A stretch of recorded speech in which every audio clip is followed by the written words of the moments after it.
ትዳር ትልቁ የእግዚአብሔር ገጸ በረከት ነው። ትዳርህ መጀመሪያ አካባቢ የነበረው ፍቅርና ሰላም ዛሬ የት ሄደ? ያለ ምክንያት የሚፈጠሩ ጭቅጭቆች፣ መነጋገር መሸሽ፣ ወይስ በልብ ውስጥ የመጣ የባዶነት ስሜት? ብዙዎቻችን በትዳራችን ውስጥ ችግር ሲፈጠር የምንወቅሰው የትዳር አጋራችንን ነው። እርሱ ተቀይሯል ወይም እርሷ አልተረዳችኝም እንላለን። ነገር ግን ቆም ብለን አስበን እናውቃለን? ትዳር ውስጥ እየተዋጋ ያለው የትዳር አጋር ሳይሆን እኛ ሳናውቀው የከፈትንለት የማይታየው ጠላት ሊሆን ይችላል። ዛሬ በዘመናችን ባለትዳሮች ሳነቁ በትዳራቸው ላይ የሚሰነዘሩ ጥቃቶችንና ትዳርን የመጠበቂያ መንገዶችን በዝርዝር እንመለከታለን። ክፍል 1 አእምሮ የትዳርህ ዋነኛ የጦር ሜዳ። በትዳር ውስጥ ትልቁ ጦርነት የሚካሄደው ሳሎን ውስጥ ወይም መኝታ ቤት ወይም በምግብ ጠረጴዛ ዙሪያ አይደለም። እንደዛ አይምሰላችሁ። ትልቁና ወሳኙ ውጊያ የሚካሄደው በጭንቅላት ውስጥ ባለው ረቂቅ የጦር ሜዳ ላይ ነው። ጠላት ትዳርን ለማፍረስ ካሰበ መጀመሪያ የሚጀምረው ቅጥሮችን በማፍረስ ሳይሆን በአእምሮህ ውስጥ የሐሳብ ምሽግ በመስራት ነው።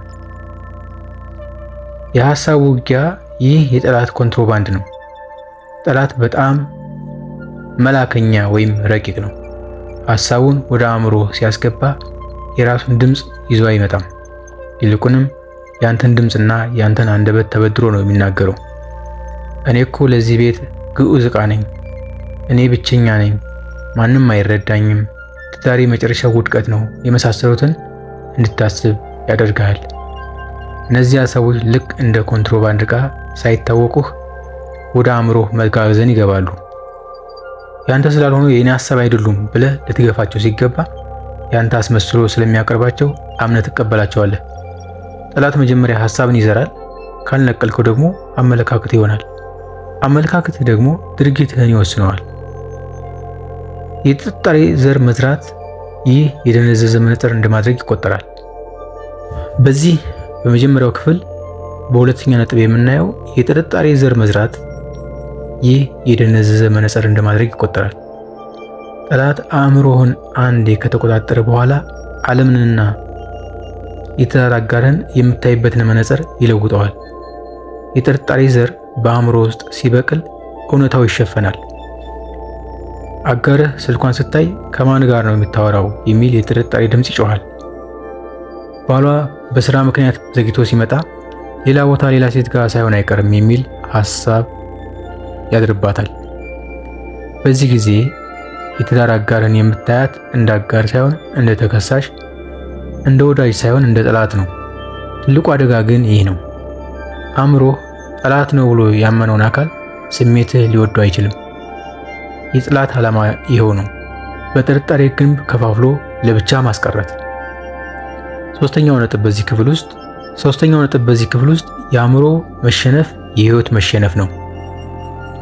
አእምሮህ አንዴ በሐሰት ትርክቶችና በክፉ ጥርጣሬዎች ከተሸነፈ አካልህና እንቅስቃሴህ መከተላቸው አይቀርም። አእምሮህ አትወደኝም ካለ አካልህ ቅንነትና እንክብካቤን ይነፍጋታል። አእምሮህ አይለወጥም ካለ አንደበት ተስፋ የሚቆርጡና የሚረግሙ ቃላትን ማውጣት ይጀምራል።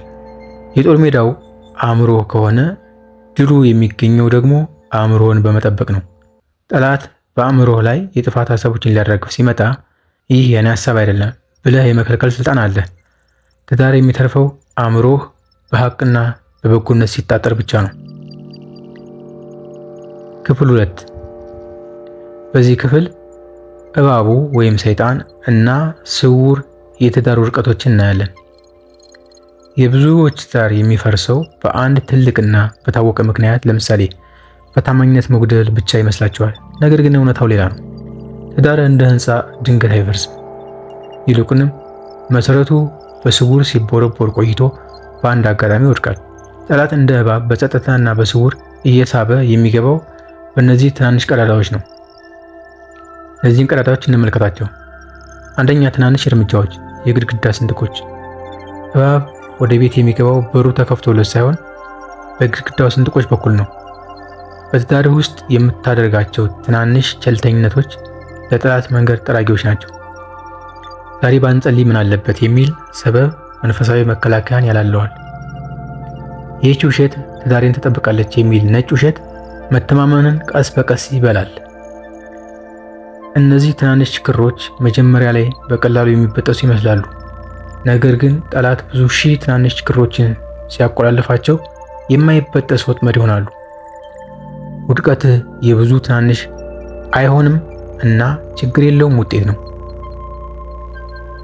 ሁለተኛው ነጥብ በዚህ ክፍል የቂም ሰንሰለት፣ ለጠላት የተከፈተ የጓሮ በር። መጽሐፍ እንደሚለው በቁጣችሁ ላይ ፀሐይ አይግባ። ቂም በአእምሮ ውስጥ ሲቀመጥ ልክ እንደ መርዝ ነው። ፀሐይ ሳይጠልቅ መታረቅ ሲገባን ለቅናትና ለሳምንታት መኳረፍ ሰይጣን በትዳራችሁ መካከል ዙፋኑን እንዲዘረጋ ያደርገዋል። ቂም የትዳር አጋርህ የምታደርገውን ማንኛውንም በጎ ነገር እንዳታይ ያሳውርሃል። ቂም ባለበት ቤት ውስጥ ጸሎት የለም። ጸሎት በሌለበት ቤት ውስጥ ደግሞ እባቡ በነፃነት ይንሸራሸራል። ሰይጣን ተረከዝን የሚነድፈው መታረቅን እምቢ ስትልና ለቂም እድል ስትሰጥ ነው። ቂም ለጠላት የቤት ኪራይ የማይከፈልበት ክፍል እንደመስጠት ይቆጠራል። ሶስተኛው ነጥብ በዚህ ክፍል ውስጥ የማነጻጸር ወጥመድ፣ የሌላው ሳር አረንጓዴ ሲመስል። ጠላት ከሚጠቀምባቸው ስውር መሳሪያዎች አንዱ ማነጻጸር ነው። የትዳር አጋርህን ከሌሎች ጋር ማነጻጸር ስትጀምር የአጋርህን በጎ ጎኖች መመልከት ታቆማለህ። እርሱ እኮ ሚስቱን እንዲህ ያደርጋል፣ እሷ እኮ ባሏን እንዲህ ነው የምትንከባከበው። ይህ ማነጻጸር በትዳር ውስጥ ምሬትና ቁጭት ይፈጥራል። ሰይጣን የሚያሳይህ የሌላውን ሰው ውጫዊ ገጽታ ብቻ ነው። አንተ ደግሞ ያንን ውጫዊ ገጽታ ከራስ ቤት ውስጥ ፈተና ጋር ታነጻጽራለህ። በዚህ ጊዜ የትዳር አጋርህ ጎዶሎ ብቻ ሆና ትታያለች። ይህ ደግሞ በራስህ እጅ ቤትን እንድታፈርስ ለጠላት መንገድ ያመቻቻል። ክፍል 3 እንመልከት። በዚህ ክፍል ክፍት በሮች ለጠላት መግቢያ አትስጠው። ጠላት ወደ ትዳርህ የሚገባው የግድ ግንቡን ጥሶ ወይም አጥሩን ደርምሶ አይደለም። ብዙ ጊዜ በሩን ከውስጥ የምንከፍትለት እኛው ነን። ሰይጣን ያለኛ ፈቃድና እኛ በምንሰጠው ፍንጭ ካልሆነ በስተቀር በትዳራችን ላይ ሙሉ ስልጣን የለውም። እነዚህ የፈቃድ በሮች ደግሞ በዕለት ተዕለት ህይወታችን ውስጥ የምንዘነጋቸው ናቸው። አንደኛው ነጥብ የሚስጥር በሮች፣ የክደት መጀመሪያ።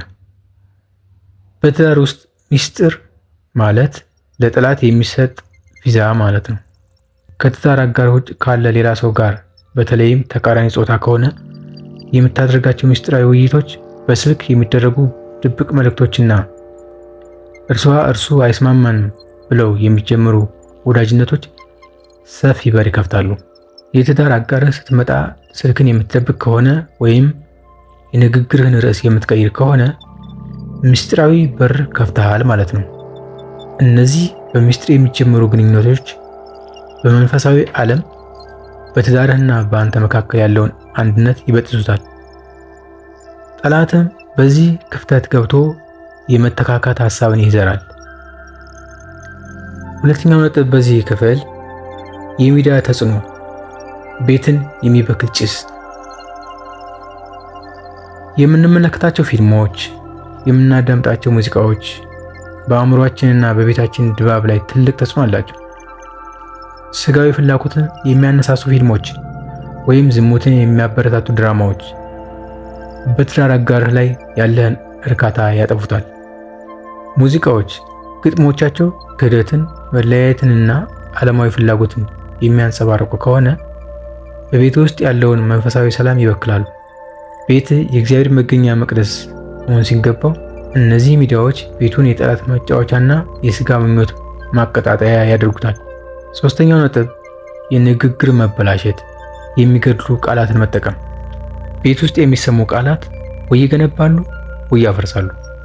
በቤት ውስጥ የሚሰሙ የስድብ፣ የትችትና የፌዝ ቃላት ለሰይጣን ምቹ መጫወቻ ሜዳ ይፈጥራሉ። አንተ እኮ የማትረባ ነህ ወይም ባገባዎች ቀን ተረገምኩ የሚሉ ቃላት በሰማይ የተመዘገበውን የቃል ኪዳን በረከት ያራክሳሉ። ክፉ ቃላት በወጡ ቁጥር መላእክት ይርቃሉ። ክፉ መናፍስት ደግሞ በዚህ ንግግር ተመስርተው ቤትህን የጭቅጭቅና የእውቀት ማዕከል ያደርጉታል። አንደበትህ ለጠላት መሳሪያ መሆን የለበትም። አራተኛው ነጥብ በዚህ ክፍል የቦታ ተጽዕኖ፣ የጠላት ኤምባሲ ላይ መገኘት። ኃጢአትና እርኩሰት በግልጽ በሚከበርባቸው ቦታዎች ለምሳሌ ዝሙት፣ ስካርና ክፉ ንግግር በበዛባቸው ጭፈራ ቤቶች ወይም ስፍራዎች መገኘት ትልቅ አደጋ አለው። ወደ እነዚህ ቦታዎች ስትሄድ ሳታውቀው የዚያን ስፍራ መንፈስ ተሸክመ በዚያ ቦታ ያየኸውና የሰማኸው ነገር እንደ ጥላ ሆኖ ይከተልሃል። ይህም በቤት ውስጥ ያለ ምክንያት እንድትቆጣ፣ እንድትበሳጭ ወይም ለጸሎት እንድትዝል ያደርግሃል። ለትዳርህ ስትል የምትሄድባቸውን ቦታዎችና የምትውልባቸውን ሰዎች መምረጥ የግድ ነው።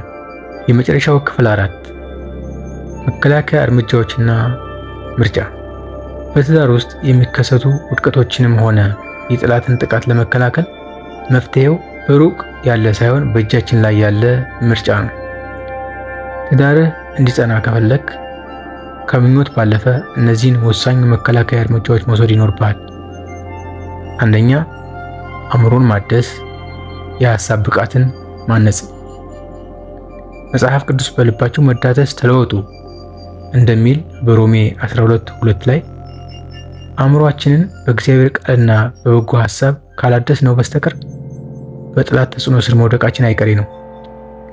እንዴት እናድሰው? በየቀኑ አእምሮአችን ስለ ትዳር በሚናገሩ ቅዱሳን ቃላት መሙላት። ጠላት ትዳር አይሳካም ሲል አንተ በቃሉ በሚረዳኝ በክርስቶስ ሁሉን እችላለሁ ብለህ መልስ። አእምሮ ሲታደስ የትዳር አጋርህን የምታይበት መነጽር ይለወጣል። ስህተቷን ብቻ ሳይሆን ጸጋዋን ማየት ትጀምራለህ። ሁለተኛው ነጥብ በትንሽ ነገር መታመን። ቀዳዳዎችን ለመድፈን ወሳኝ መንገድ። የትዳር ህንፃ የሚፈርሰው በትናንሽ ስንጥቆች ነው ብለናል። ስለዚህ ጥገናዊ መጀመር ያለበት በትናንሽ ነገሮች ላይ ነው። ዛሬውኑ ጀምረህ ትናንሽ ውሸቶችን በማቆም ግልጽነትን ገንባ። ትናንሽ ኩርፊያዎችን በፈገግታና በይቅርታ ተካ። ቸልተኝነትን አሸንፉት። ትዳር እንደ ተክል ውሃ ይፈልጋል። ምስጋና፣ አድናቆትና አብሮ ጊዜ ማሳለፍ ትዳርን የሚያለመልሙ ትናንሽ ግን መሰረታዊ የጥገና እርምጃዎች ናቸው። ዛሬ የምትደፍነው ትንሽ ቀዳዳ ነገ ከታላቅ ማዕበል ይታደግሃል። ሶስተኛው ነጥብ የልብ በርን መቆጣጠር። የመክፈቻው ስልጣን። ጌታ ኢየሱስ ክርስቶስ በራእይ 3:20 ላይ እነሆ በደጅ ቆሜ አንኳኳለሁ፣ ማንም ድምፄን ቢሰማ ደጁንም ቢከፍትልኝ ወደ እርሱ እገባለሁ ይላል። ይህ ጥቅስ ትልቅ ምስጢር አለው። የልባችን በር እጀታ ያለው በውስጥ በኩል ብቻ ነው። ያንተ ድርሻ ጌታም ይሁን ሰይጣን ወደ ሕይወትህ የሚገቡት አንተ ስትፈቅድላቸው ብቻ ነው። ለጌታ በርህን ስትከፍት ሰላም፣ ፍቅርና ትዕግስት ወደ ትዳርህ ይገባሉ። በሩን ሳትከፍትለት ግን ጌታ በግድ ሰብሮ አይገባም። ውሳኔው ያንተ ነው። ዛሬ ለማን ነው የምትከፍተው? ለጠላት ጥፋት ሐሳብ ወይስ ለጌታ የመፈወስ ድምፅ? በአራተኛው ነጥብ የምንመለከተው በጫጫታው መካከል ዝምታን መምረጥ። ዓለማችን በብዙ ጫጫታዎች የተሞላች ናት። የሶሻል ሚዲያ፣ የጓደኞች ምክር፣ የኑሮ ውጥረት። በዚህ ጫጫታ ውስጥ ግን የመንፈስ ቅዱስን ረቂቅ ድምፅ ለመስማት ጸጥታን መምረጥ አለብህ። ሰላምንና ይቅርታን ወደ ቤትህ ለማስገባት በየቀኑ ወስን። ይቅርታ ማለት አልተጎዳውም ማለት ሳይሆን ለቁስሌና ለትዳሬ መፈወስ ብዬ መበቀልን ትቻለሁ ማለት ነው።